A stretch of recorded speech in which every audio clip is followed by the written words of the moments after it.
Dalam perjalanannya ke Yerusalem, Yesus menyusur perbatasan Samaria dan Galilea. Ketika ia memasuki suatu desa, datanglah 10 orang berpenyakit kulit yang menajiskan menemuinya. Mereka berdiri agak jauh dan berteriak, "Yesus, Guru, kasihanilah kami." Ia memandang mereka dan berkata, "Pergilah, perlihatkanlah dirimu kepada imam-imam." Sementara mereka di tengah jalan, mereka menjadi tahir. Salah seorang dari mereka ketika melihat bahwa ia telah sembuh, kembali sambil memuliakan Allah dengan suara nyaring, lalu sujud di depan kaki Yesus dan mengucap syukur kepadanya. Orang itu orang Samaria. Yesus berkata, "Bukankah 10 orang tadi semuanya telah menjadi tahir? Di manakah yang 9 orang itu? Tidak adakah di antara mereka yang kembali untuk memuliakan Allah selain orang asing ini?" Ia berkata kepada orang itu, "Berdirilah dan pergilah, imanmu telah menyelamatkan engkau." Demikianlah firman Tuhan. Berbahagialah setiap orang yang mendengarkan firman Allah dan melaksanakannya. Haleluya. Haleluya. Haleluya.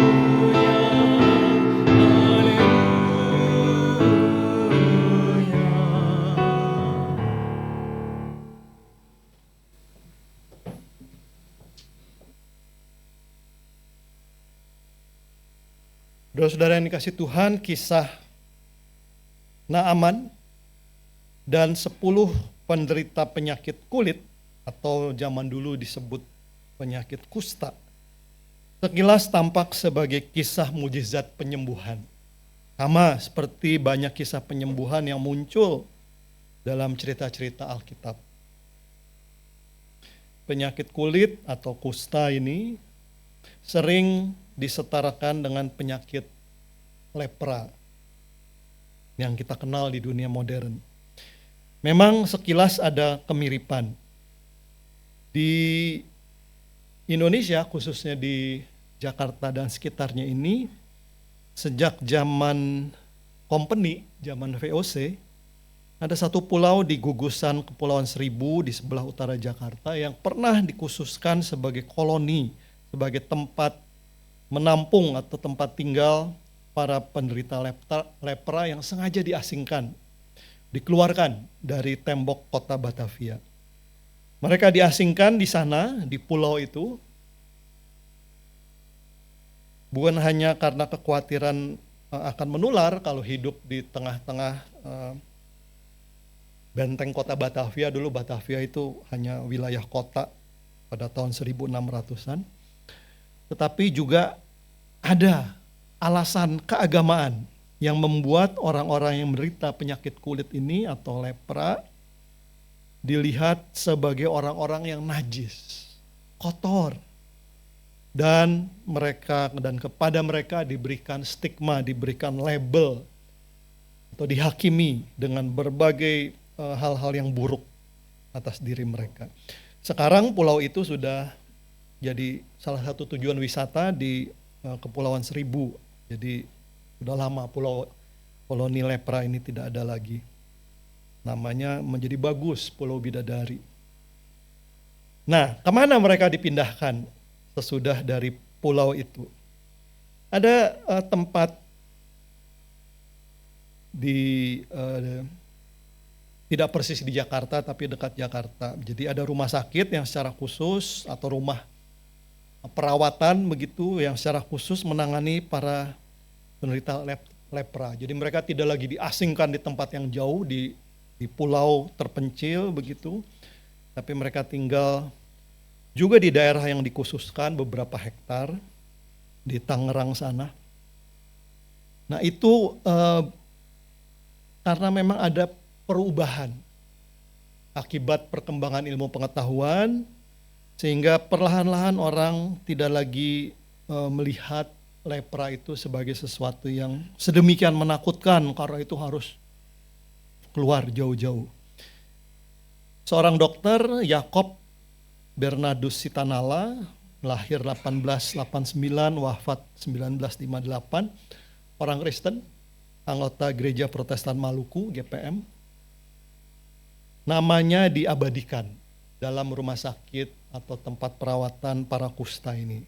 Di rumah sakit Sitanala, begitu kira-kira namanya. Nah, Dokter Sitanala ini menolak pendekatan lama yang mengucilkan orang-orang berpenyakit lepra ini atau penyandang lepra. Dan dia memperjuangkan rehabilitasi, upaya-upaya penyembuhan yang memang sudah dimungkinkan oleh teknologi atau ilmu pengetahuan kedokteran pada masanya. Dan lebih jauh lagi dia berusaha untuk setelah para pasiennya ini sembuh, mereka bisa reintegrasi, bisa menyatu kembali di tengah-tengah masyarakat.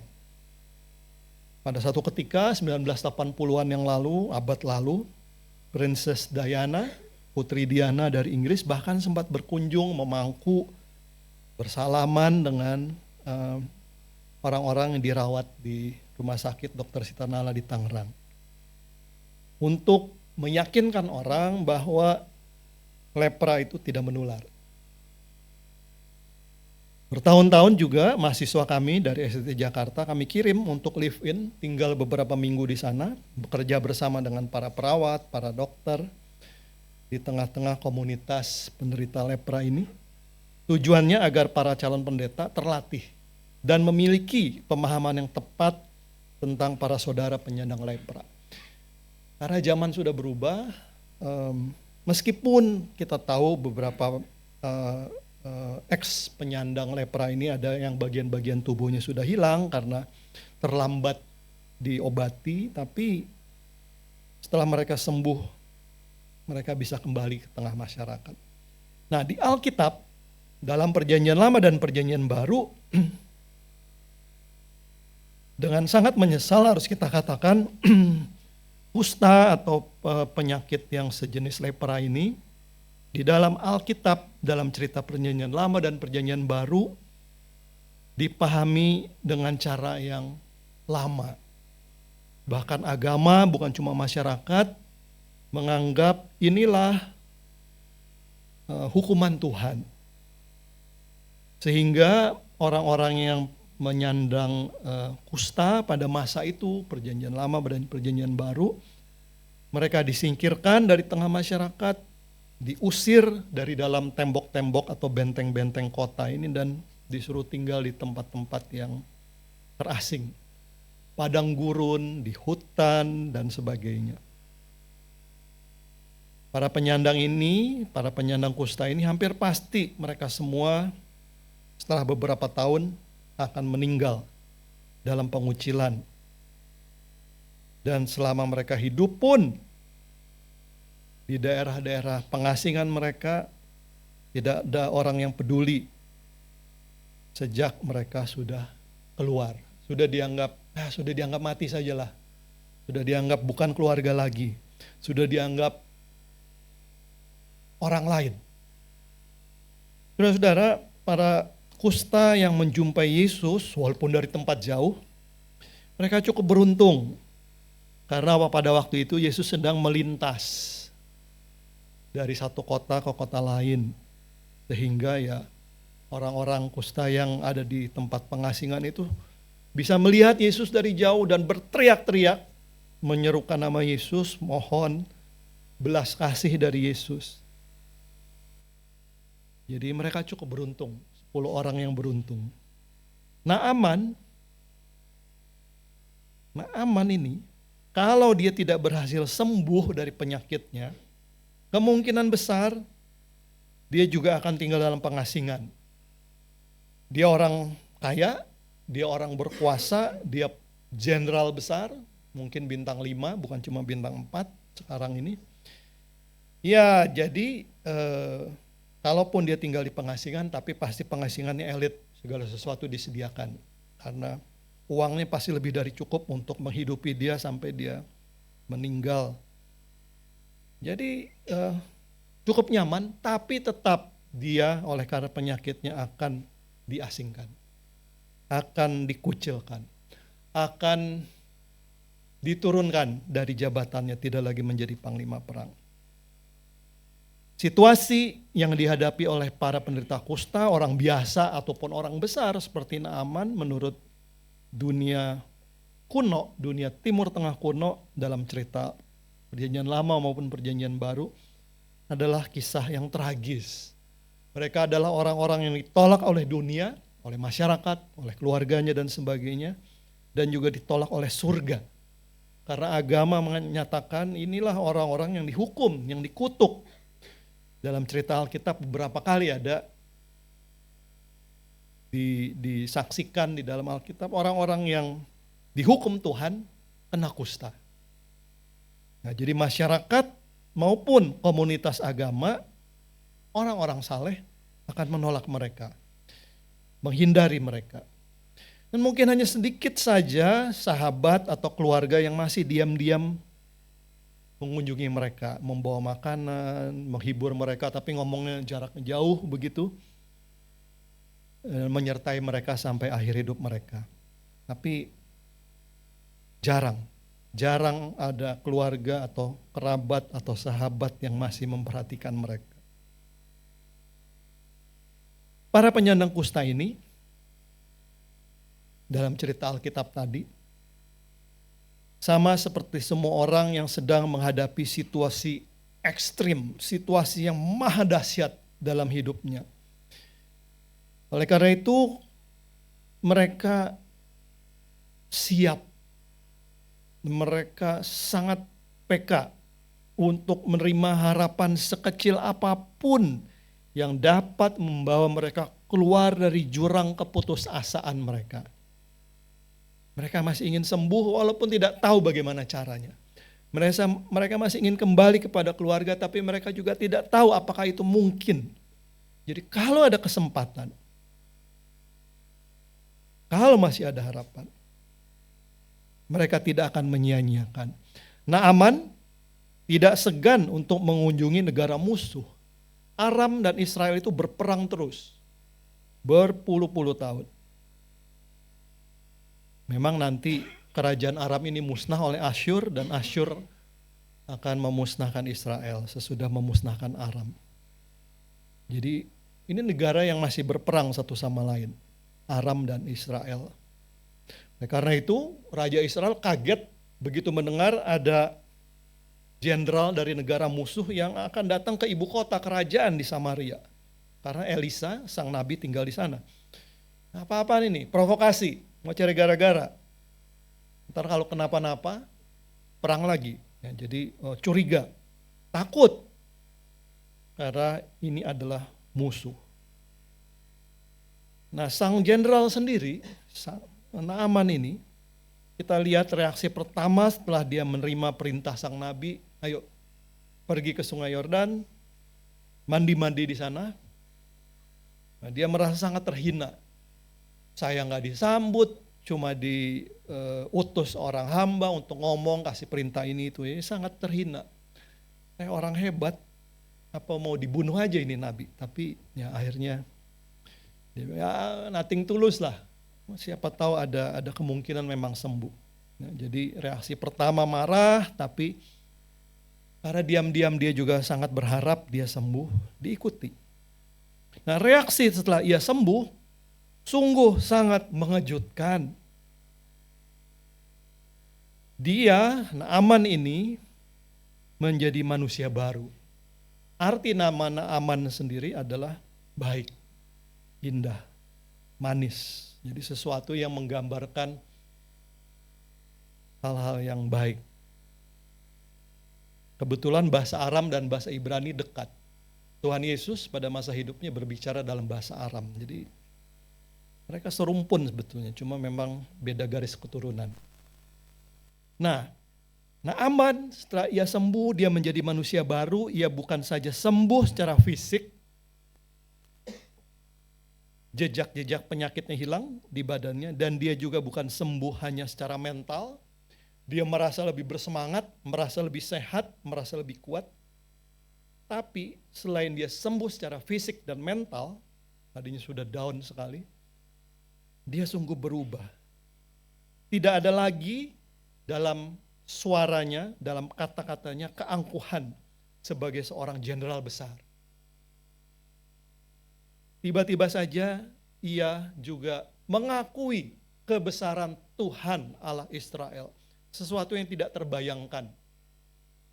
Orang militer, coba di Indonesia berapa banyak jenderal yang saleh, yang memiliki ketidakangkuhan seperti Naaman setelah sembuh.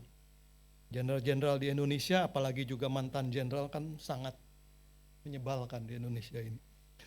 Naaman memang menyebalkan juga di awal cerita, tapi setelah dia sembuh berubah sama sekali.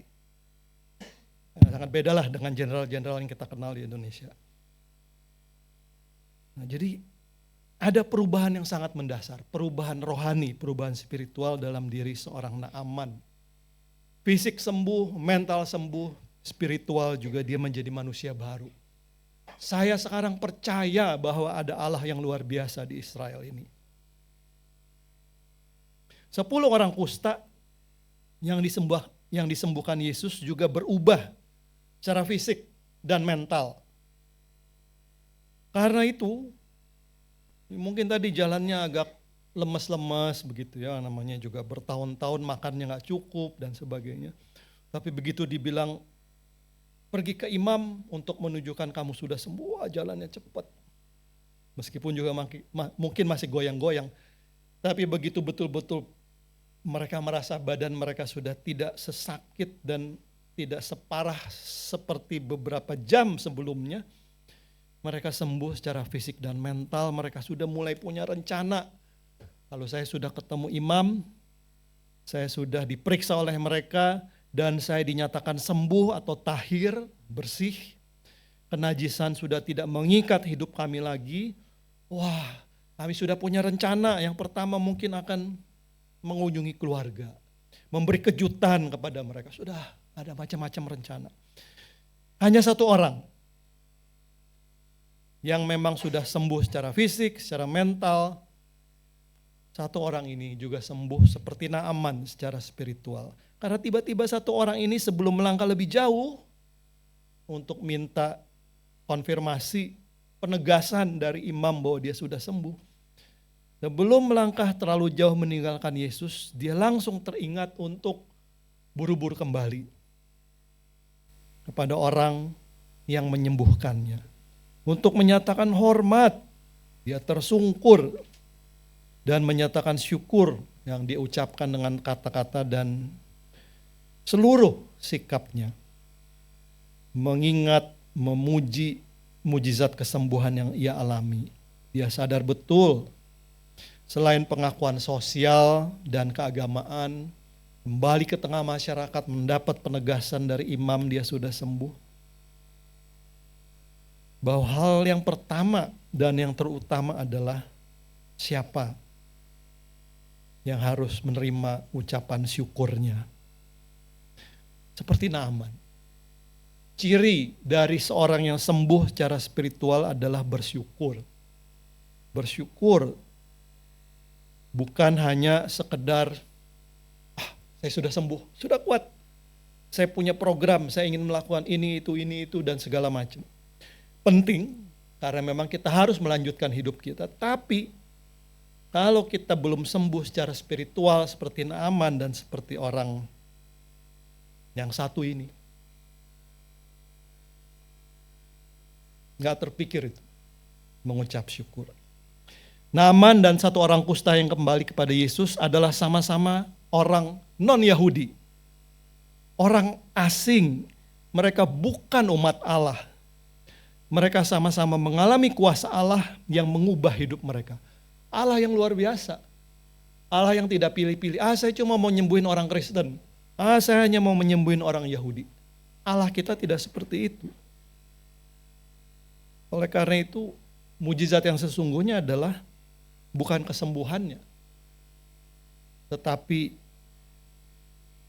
perubahan spiritual, perubahan rohani dari orang-orang yang tidak mengenal Allah, bersyukur kepada Allah, bersyukur kepada Yesus, bersyukur pada Allah Israel bersyukur kepada Yesus orang Yahudi yang dilakukan oleh orang Samaria ini. Gehasi, hamba dari Nabi Elisa yang dititipi pesan-pesan kepada Naaman itu, Gehasi sehari-hari hidupnya begitu dekat, bahkan dia melayani sang nabi. Gehasi mungkin berpikir, sebelum nabi ngomong saya udah tahu nih, nabi mau ngomong apa.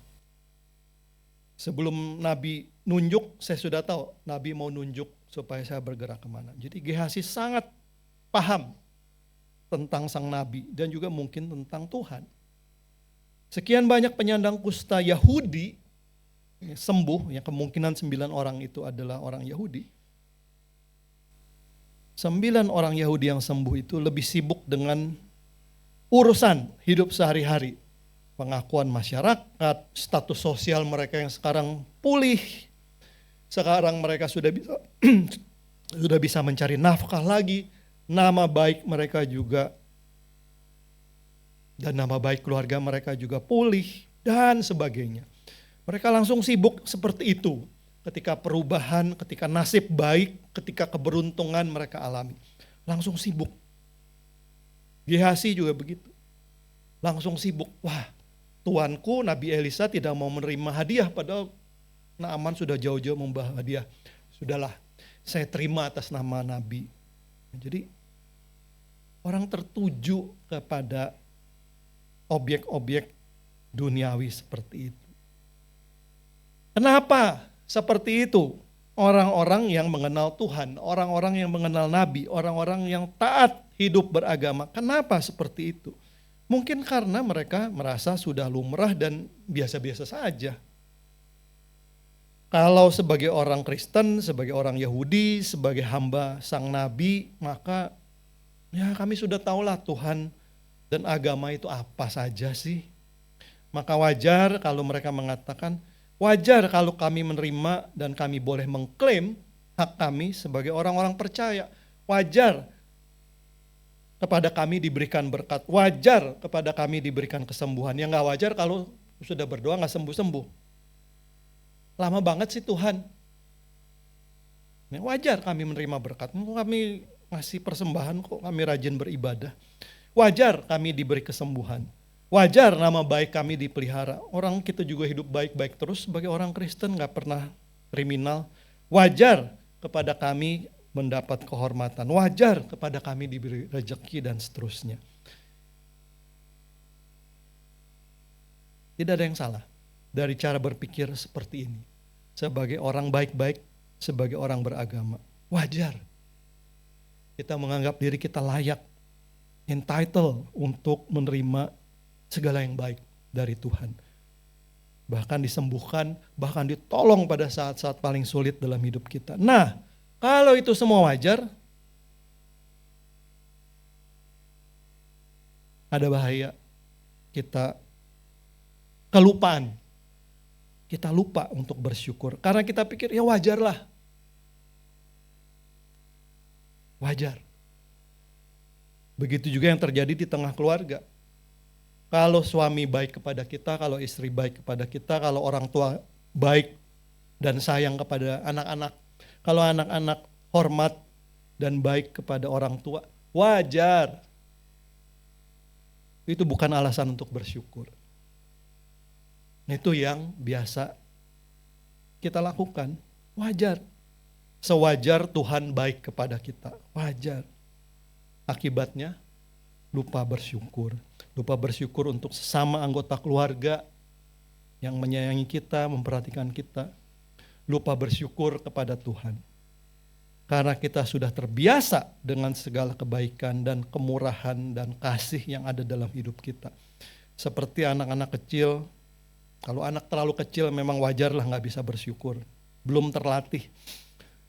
Kita tidak sadar atau tanpa sadar merasa Tuhanlah yang wajib menjaga dan merawat kita. Orang tualah yang wajib dan wajar menjaga anak-anaknya. Lalu orang tua juga menganggap wajarlah kalau anak-anak sayang kepada orang tua. Dan untuk itu kita lupa dan merasa tidak perlu untuk bersyukur. Hal-hal yang biasa dalam hidup kita semua sebagai orang beriman, sebagai keluarga-keluarga orang percaya, orang Kristen baik-baik seperti kita, dan orang-orang Kristen biasa seperti kita. Wajar segala hal itu. Dan karena wajar, ngapain bersyukur? Saudara-saudara, mari bertobat, belajar dari orang-orang asing yang tadinya tidak mengenal Tuhan. Mari kita bertobat kembali kepada Tuhan. Setiap pagi mengawali hari atau setiap malam mengakhiri hari. Jangan lupa bersyukur padanya. Begitu kita terlatih dan terbiasa betul-betul serius bersyukur kepada Tuhan, entah pagi atau malam, yakinlah hal yang sama juga bisa berlaku di tengah keluarga satu sama lain kepada anggota keluarga kita. Kiranya Tuhan menolong kita. Amin.